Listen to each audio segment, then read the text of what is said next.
ಕೆಂಡ ಸಂಪಿಗೆ ನಮ್ಮ ಕೆಂಡ ಸಂಪಿಗೆ. ನನ್ ಜೊತೆನೆ ಟೂ ಬಿಡ್ತೀಯಾ? ನೀನ್ ಚಿಕ್ಕಮ್ಮನ ಜೊತೆನೆ ಮಾತಾಡಲ್ವಾ? ಪ್ರೀತಿ ಪುಟ್ಟ ನನ್ ಜೊತೆ ಟೂ ಬಿಟ್ಟಿದ್ದಾಳೆ.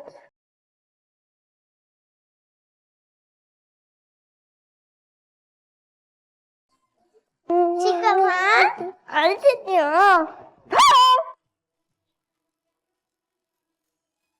ಹೆದರ್ಕೊಂಡ್ಯಾ? ನೋಡೀಗ ನೀನು ತಿಂಡಿ ತಿಂತೀಯಂತೆ. ನಿನ್ಗಿಷ್ಟವಾಗಿರೋ ಈರುಳ್ಳಿ ದೋಸೆ ಮಾಡ್ಕೊಂಡ್ ಬರ್ತೀನಿ. ತಿಂತೀಯ ತಾನೆ? ತಿಂತೀನಿ.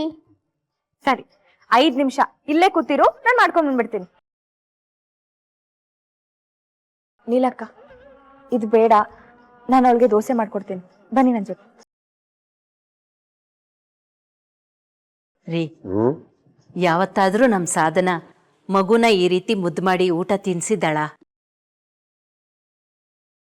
ಕಾಫಿಗೆ ಸಕ್ಕರೆನೇ ಹಾಕಿಲ್ವಲ್ಲಿ.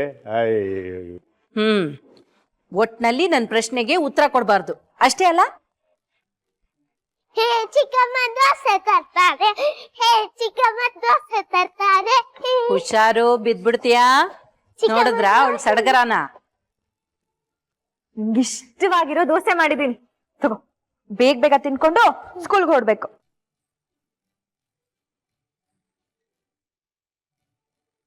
ಚೆನ್ನಾಗಿದ್ಯಾ? ಚೆನ್ನಾಗಿದೆ, ಸೂಪರ್.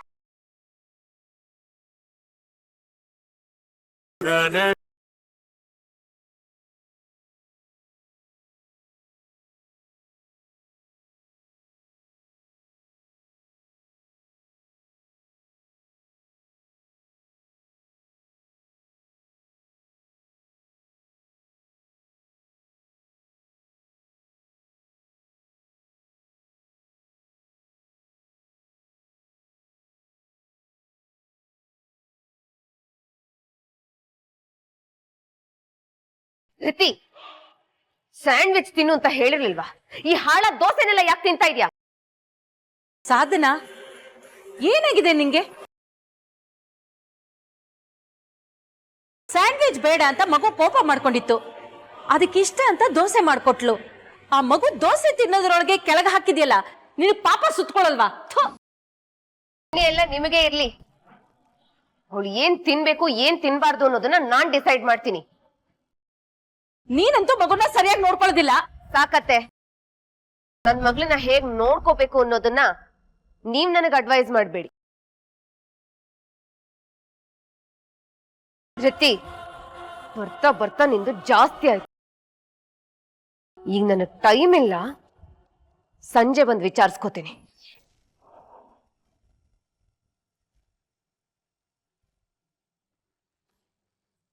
ಸುಮಾ, ಅವಳದು ದಿನ ಇದ್ದಿದ್ದೆ. ನೀನು ಮಗುನ ಒಳಗ್ ಕರ್ಕೊಂಡು ಹೋಗಿ ತಿಂಡಿ ತಿನ್ಸು. ಸರಿ ಅತ್ತೆ.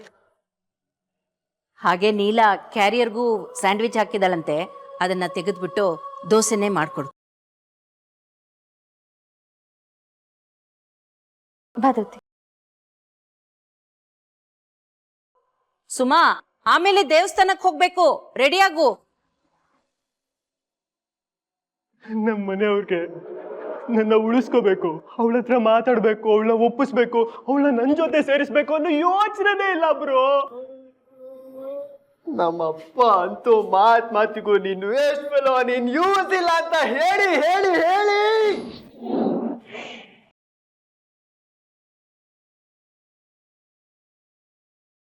ಸಾರಿ.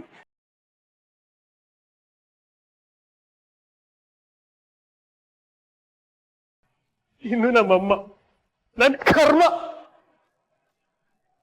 ಮಕ್ಳ ಸಪೋರ್ಟಿಗೆ ಅಮ್ಮಂದ್ರು ನಿಂತ್ಕೋತಾರೆ ಅಂತ ಹೇಳ್ತಾರೆ. ನಮ್ಮಮ್ಮ ಹೂ ಮಾರೋರ್ ಸಪೋರ್ಟಿಗೆ ನಿಂತಿದ್ದಾರೆ. ಅವಳ ಮಾತು ಕೇಳ್ಕೊಂಡು ನನಗೆ ಅವಮಾನ ಮಾಡ್ತಾರೋ. ಮನೇಲಿ 1 ನಿಮಿಷ ಇರಕ್ಕಾಗಲ್ಲ ಮಗ, ಬರೀ ಜಗಳ.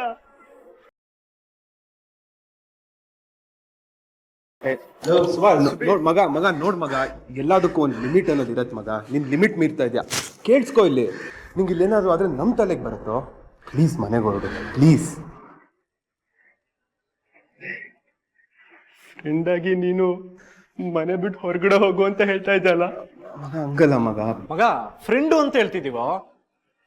ಬೇರೆ ಯಾರಾದ್ರೂ ಆಗಿರೋ ಸತ್ರು ಚಿಂತೆ ಇಲ್ಲ ಅಂತ ಸುಮ್ಮನೆ ಹೋಗ್ತಿದ್ವಿ. ಬರೀ ಬುದ್ಧಿ ಹೇಳೋರೆ ಮನೇಲಿ ಅವರು ಇಲ್ಲಿ ನೀವುಗಳು ನನಗೆ ತಲೆ ಇಲ್ವಾ ಇಲ್ಲಿ? ಓ ನೀನ್ ಬಿಯರ್ ಕುಡಿತಾ ಇದೀನಿ ಅಂತನಾ? ಹೊರಗೆ ಹೋಗ್ಬೇಕಲ್ಲ?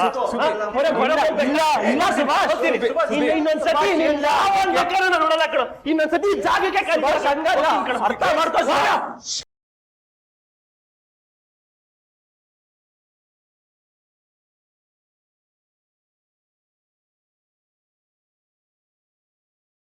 ಏನತ್ತೆ ದೇವಸ್ಥಾನಕ್ಕೆ ಕರ್ಕೊಂಡು ಹೋಗ್ತೀನಂದು ಇಲ್ಲಿ ಕರ್ಕೊಂಡ್ ಬಂದಿದ್ದೀರಾ?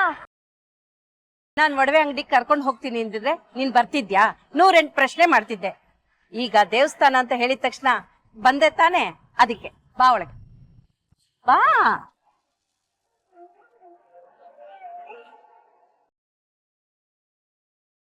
ನಿಂತ್ಕೊಳಮ್ಮ.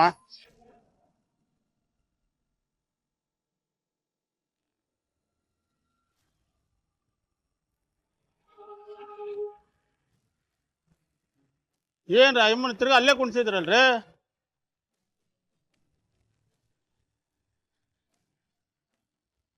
ಏನಮ್ಮ ಇವು ಹೂ ಮರ ಜಾಗನ ಇದು? ಒಡವೆ ಅಂಗಡಿ ಇದು. ಏನ್ ದಿನ ಹೇಳ್ಬೇಕಾ ನಿನ್ಗೆ? ಇಲ್ಲಿ ಬರೋ ಜನ ಹೂ ಕೊಂಡ್ಕೊಳಕಲ್ಲ ಬರೋದು, ಒಡವೆ ಕೊಂಡ್ಕೊಳೋದಿಕ್ಕೆ. ನೀನ್ ಹೂ ಅಂತ ಕಿರ್ಚ್ತಾ ಇದ್ರೆ ನಮ್ ಕಸ್ಟಮರ್ಗೆ ಡಿಸ್ಟರ್ಬ್ ಆಗುತ್ತೆ. ಫಸ್ಟ್ ತೆಗಿಯಮ್ಮ. ನನ್ನ ಹತ್ರ ಹೂ ತಗೊಂಡು ನಿಮ್ ಅಂಗಡಿಗೆ ಬರ್ದೇ ಹೋಗ್ತಾರಾ? ಅವ್ರ ಪಾಡಿಗೆ ಅವ್ರು ಬರ್ತಾರೆ. ಶ್ರೀಮಂತರು ನಾವಿರೋ ಜಾಗಕ್ಕೆ ಬರಲ್ಲ, ಅದಕ್ಕೆ ನಾವೇ ಅವ್ರಿರೋ ಜಾಗಕ್ಕೆ ಬಂದ್ರೆ ಅದಕ್ಕೂ ಕಲ್ ಹಾಕ್ತಿರಲ್ಲ. ವಾದಿಸ್ಬೇಡ ನೀನು. ಹೂ ಮಾರೋದಕ್ಕೆ ಅಂತಾನೆ ಬೇರೆ ಬೇರೆ ಜಾಗ ಐತೆ, ಅಲ್ಲೋಗಿ ಮಾರ್ಕೋ. ನಮ್ ಕಸ್ಟಮರ್ಗೆ ಡಿಸ್ಟರ್ಬ್ ಆಗುತ್ತೆ. ಫಸ್ಟ್ ತೆಗಿಯಮ್ಮ. ಆಯ್ತು ಬಿಡೋಣ, ಅದಕ್ಕೆ ಯಾಕೆ ಅಷ್ಟು ಕೋಪ ಮಾಡ್ಕೋತೀಯಾ? ಆದ್ರೆ ಒಂದ್ ನೆನ್ಪಿಟ್ಕೊಳ್ಳಿ, ಎಲ್ರಿಗೂ ಸಮಯ ಬರುತ್ತೆ. ನನ್ ಸಮಯ ಬಂದಾಗ ಇದೇ ಅಂಗಡಿಗೆ ಒಡವೆ ಖರೀದಿ ಮಾಡಕ್ ನಾನೇ ಬರ್ತೀನಿ.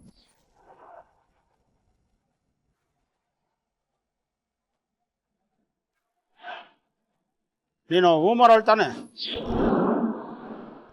ಸುಮಾ, ಯಾಕೆ ಇಲ್ಲಿ ನಿಂತಿದ್ಯಾ? ಏನಾಯ್ತು? ಈ ಹುಡುಗಿ ಹೂ ಮಾರ್ತಾ ಇದ್ದು ಮೇಡಮ್. ಇವರು ಯಾಕಪ್ಪ, ನಿನ್ಗೇನ್ ಕಷ್ಟ? ಕಷ್ಟ ಏನಿಲ್ಲಮ್ಮ. ಈ ಹುಡುಗಿ ಹೂ ಮಾರೋಳು, ಕಿರಿಕ್ ಮಾಡ್ತಾಳೆ. ಏನಪ್ಪ, ನಿನಗೆ ಚೆನ್ನಾಗ್ ಕಣ್ ಕಾಣಿಸುತ್ತೆ ತಾನೆ? ಇವಳನ್ನ ನೋಡಿದ್ರೆ ಹೂ ಮಾರಕ್ಕೆ ಬಂದಿರೋಳ್ ತರ ಕಾಣಿಸ್ತಾಳ? ಇವಳು ನನ್ ಸೊಸೆ.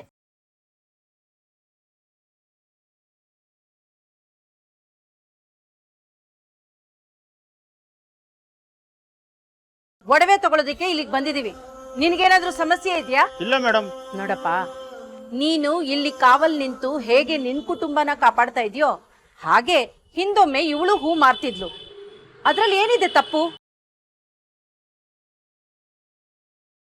ಜೀವನ ನಡ್ಸೋದಿಕ್ಕೆ ಯಾವ ಕೆಲ್ಸ ಬೇಕಾದ್ರೂ ಮಾಡ್ಬೋದು, ಆ ಕೆಲ್ಸನ ಕೀಳಾಗಿ ನೋಡ್ಬಾರ್ದು.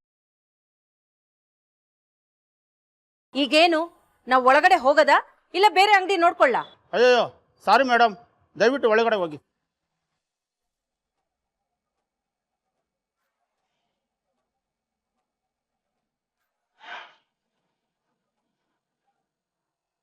ಆಮ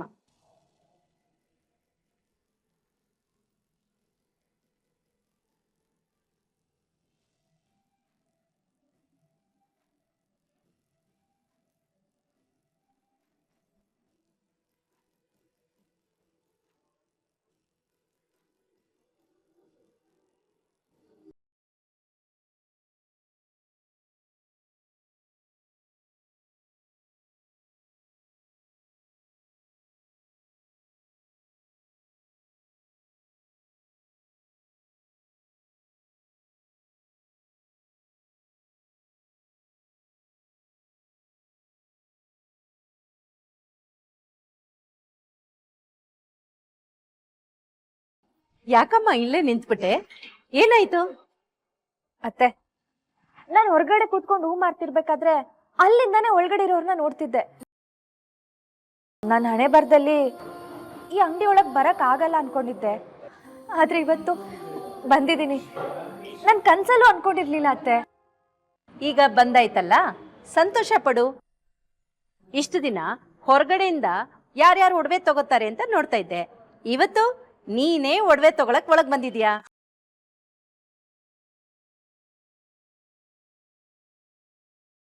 ನಾನಾ? ಹಾ, ನನಗೇನು ಬೇಡ ಅತ್ತೆ, ನೀವೇನಾದ್ರೂ ತಗೊಳ್ಳಿ. ನನಗೆ ಮನೇಲಿ ಬೇಕಾದಷ್ಟು ಒಡವೆಗಳಿದೆ, ಅದನ್ನೇ ನಾನು ಹಾಕೊಳ್ತಾ ಇಲ್ಲ. ಮತ್ತೆ ಮತ್ತೆ ಒಡವೆ ತಗೊಂಡು ಏನ್ ಮಾಡ್ಲಿ?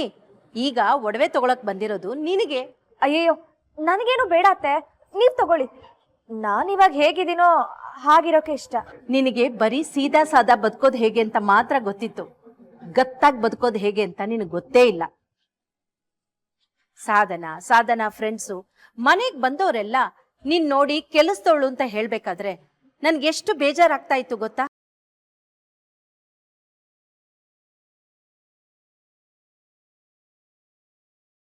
ಅವರೆಲ್ಲ ಹಾಗೆ ಮಾತಾಡೋದಿಕ್ಕೆ ಏನ್ ಕಾರಣ ಗೊತ್ತಾ? ನೀ ಹೀಗಿರೋದು. ಇರ್ತಾನೆ ನಿನ್ನ ಕರ್ಕೊಂಡು ಹೋಗಿ ಒಡವೆ ಬಟ್ಟೆ ಎಲ್ಲ ಕೊಡಿಸ್ತಾನೆ ಅಂತ ಇಷ್ಟು ದಿನ ಕಾಯ್ತಾ ಇದ್ದೆ. ಆದ್ರೆ ಅವನಿಗೆ ರಾಜಕೀಯ ಮಾಡೋದಕ್ಕೆ ಟೈಮ್ ಸಾಲಲ್ಲ. ಇದಕ್ಕೆಲ್ಲ ಎಲ್ಲಿರುತ್ತೆ ಟೈಮು? ಅದಕ್ಕೆ ನಾನು ನಿನ್ನ ಹತ್ರ ಸುಳ್ಳು ಹೇಳ್ಬಿಟ್ಟು ಇಲ್ಲಿಗೆ ಕರ್ಕೊಂಡು ಬಂದೆ. ಅದವ್ರ ಕನ್ಸಲ್ವಾ ಅತ್ತೆ? ಅವ್ರ ಹಾಗೆ ನಡ್ಕೋತಿರೋದ್ರಲ್ಲೂ ಏನೂ ತಪ್ಪಿಲ್ಲ. ಬಹುಶಃ ನಾನಾಗೆ ಕೇಳಲಿ ಅಂತ ಸುಮ್ಮನಿರ್ಬೋದೇನೋ. ಅಬ್ಬಾ, ಯಾವತ್ತೂ ನಿನ್ ಗಂಡನ್ನ ನೀನ್ ಬಿಟ್ಕೊಡೋದೇ ಇಲ್ಲ ಅಲ್ಲ? ಹೆಂಡತಿ ಅಂದ್ರೆ ಹಾಗೇ ಇರ್ಬೇಕು, ಗಂಡನ್ನ ಯಾವತ್ತೂ ಬಿಟ್ಕೊಡ್ಬಾರ್ದು. ನಿಂಗೆ ಇನ್ನೊಂದು ಗುಟ್ಟು ಹೇಳ, ಮನ್ಸಲ್ಲಿರೋ ಆಸೆನ ಮನ್ಸಲ್ಲೇ ಇಟ್ಕೋಬಾರ್ದು, ಗಂಡನ ಹತ್ರ ಹೇಳ್ಬಿಡ್ಬೇಕು. ಇಲ್ಲ ಅಂದ್ರೆ ತೀರ್ಥನಂತ ಗಂಡಸ್ರಿಗೆ ಇವೆಲ್ಲ ಅರ್ಥನೇ ಆಗಲ್ಲ. ನಿನ್ನ ಮುದ್ದಾಗಿ ನೋಡ್ಬೇಕು ಅಂತ ನನಗೂ ಆಸೆ ಇರಲ್ವಾ? ನಾನ್ ನಿನ್ನಮ್ಮ ಆಗಿದ್ರೆ ನೀನ್ ತಗೋತಾ ಇದ್ದೆ ತಾನೆ? ಪ್ಲೀಸ್ ಬೇಡ ಅಂತ ಹೇಳ್ಬೇಡ.